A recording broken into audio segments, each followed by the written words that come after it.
Hey guys, this is MJ23 Bama.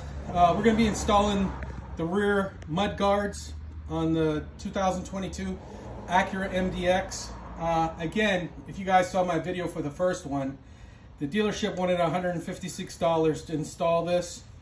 The tools you're going to need, if you would show them, you're going to need either a stubby nose screwdriver or a ratchet with a screwdriver tip to it. That's all I'm using. What you're going to do, there's going to be two screws right here. You're going to take those two screws out. You're going to discard those screws because your package comes with 10 screws for the back, so you're not going to reuse those two screws. What you're going to do, you're going to mount the system up here. You're just going to put these two screws in for now. And I have to get underneath the vehicle to show you. The third hole is going right here. Just remember, this slides in right here.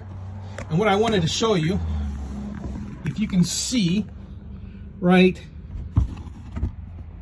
there, those two bottom screws.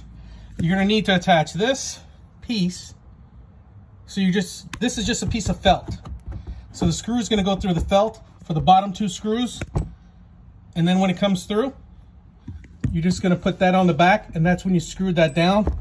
That screw, if you see, I'm screwing that bottom screw down. It goes right into that hole, and that's what's gonna hold it. And then all 5 of these. So once you have all this just set in, the first screw you're gonna screw in. You're gonna screw this one in first, this one in second, third, fourth, and then the bottom one is gonna be the 5th one that you're gonna screw in. I hope you guys like this video. When we're done, we're gonna shoot another video showing, well, this is how it looks like, basically installed. Can you show them how it looks, the front ones installed on the vehicle? But that's how the front ones look. They're it's the same thing. Again, dealership's gonna wanna charge you $156. It takes you less than 10 minutes with a screwdriver. It's pretty simple. If you guys like this video, go ahead and hit that thumbs up, like and subscribe.